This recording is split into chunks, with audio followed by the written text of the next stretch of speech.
Hello and welcome to PlayStationGrenade. It's time once again for our meetup looking at map changes and updates to Fortnite Chapter 2 Season 1.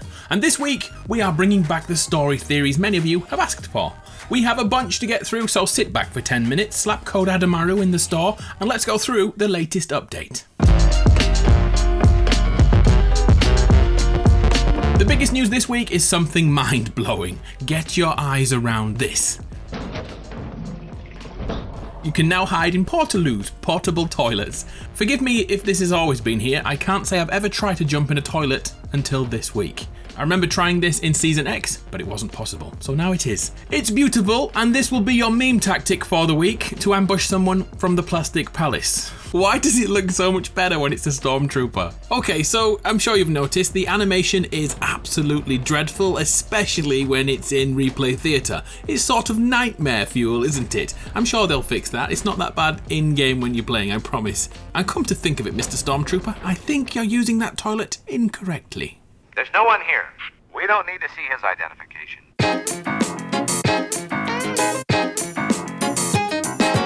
Well, speaking of the plastic man with no aim, there was a mini Star Wars crossover this week. Thanks to everyone who used my code when grabbing the Stormtrooper, much appreciated. In the skies above, we could make out the shape of something.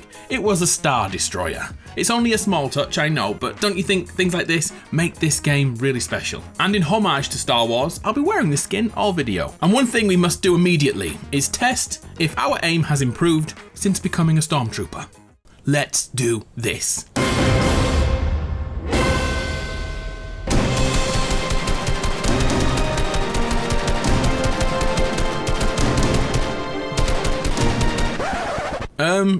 Can I blame Bloom? In fact, hold on, I've got an idea.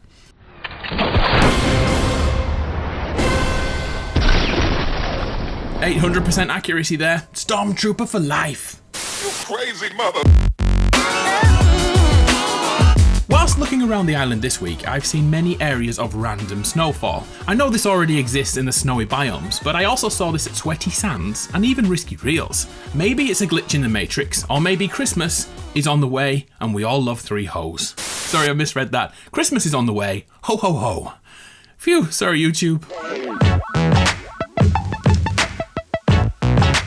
There is also evidence of Christmas's arrival down by the docks, with storage units filled with reindeer ready for the festivities to begin. Also, while you're here, you can find items that changed Westworld last season, do you remember? The multiple TVs and the chairs, they can be found in this location.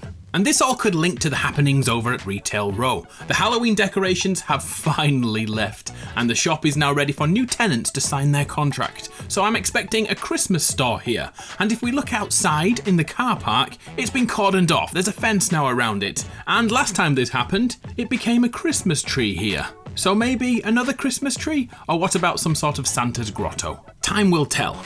Anyway, you like Christmas, right? You're not claustrophobic, are you?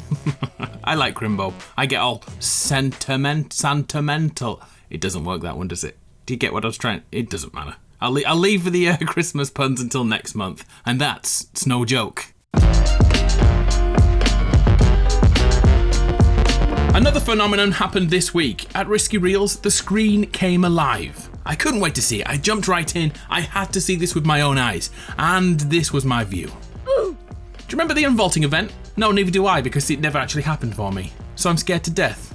Anyway, here's a few shots of what it looked like to other people. It was only a test, but I still wanted to see it. So do me a favour in the comments if you would. Did you see the cinema screen in action? I play on EU, and I saw nothing. Nada. Nout. And speaking of phenomenons, have you heard about the Chapter 1 ghost stuck in the world? It's a fable. I've been trying to spot this for the last 10 days. Supposedly, if you spend enough time down by Camp Cod and the gravestones there, a ghost can be spotted. I stood here for 15 games in a row and died repeatedly to the storm. And I saw absolutely nothing. But thanks to Duty Game Plays, we have evidence. Is this real? I can't be sure, so I went back in and my watch began. I was determined. I was going to find this spooky bugger and confirm this myth.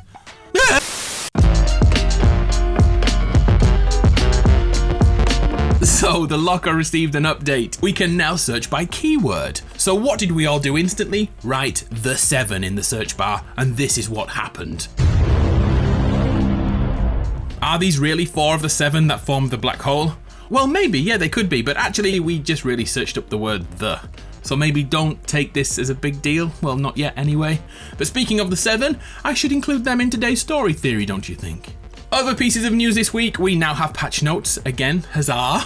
It's pretty underwhelming, but they at least are back, which include DirectX support for you people on PC, so at least you guys will have a stable frame rate, unlike us on the crippling consoles. Happy days. And some terrible news now. Chapter 1 of Season 2 is going to continue way into February 2020. Ouch. To help break this up though, we're going to have a Fortnite, 14 days of Christmas shenanigans. Let's hope they are great updates, because watching this game die slowly is absolutely killing me inside. I can't take it anymore. Nothing to report here at Bunker Watch this week. We had fun though staring at this door for 4 hours. It's like therapy time for our Discord. So guys, you said you wanted story theories to return with map update videos, so your wish is my command. This week's theory is about a time vortex, and it sets the scene for future weeks, so hit the dramatic music and let's put a narrative to all the actions in Chapter 2. It seems like forever ago we saw the island we inhabited for 2 years destroyed by the event aptly named the End. The Visitor finally destroyed the Nexus Point to dismantle this cycle in time we've been repeating. But by doing this, another anomaly occurred, a black hole.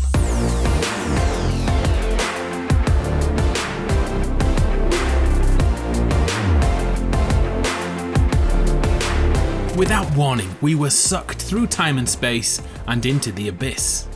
For days, we watched the black hole wondering if we'd ever come through to the other side, but this is where science teaches us. A black hole bends time, making a few seconds feel like a decade, making 2 days feel like forever. The things dragged through the black hole a mere few seconds before us would actually arrive in the next dimension days, weeks, months, and even years prior to the rest of us. So, when our moment came and we finally ripped through to the next world, we had already missed so much.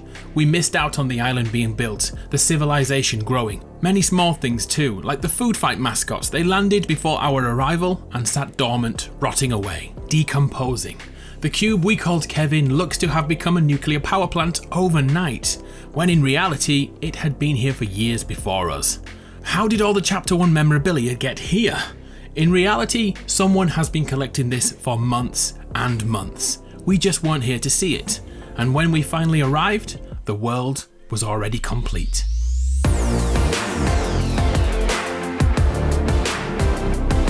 Of course, a story like this isn't all about good times. Oh no, there's something more sinister at work here. The bridge the Seven made is seemingly an alternative dimension, but it's also a bridge to other dimensions, like a multiverse. Before we got here, there was a team that landed. The first team to land here in the new world were aboard the Ego 240512DS. Remember that code. It's important to the story, just not this week.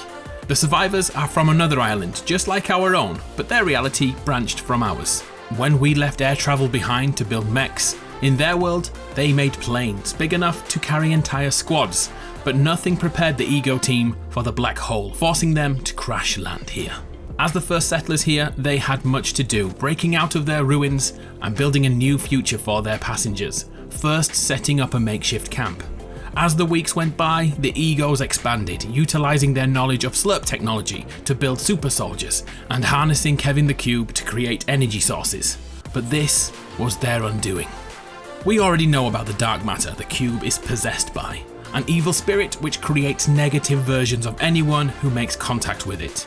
It was only a matter of time until the Cube created alternative versions of the Egos, leading to their first encounter together. Red and blue. Complete equals in every way, but the alternate version had one key difference: evil. In the first encounter, the Egos somehow survived, but this is only the beginning of the story. The Egos versus the Alters, in a battle to decide the future of our new home. So now, as we drop in, it's time for us to make a choice. Which side do we fight for? The light, the blue, the dark, the red?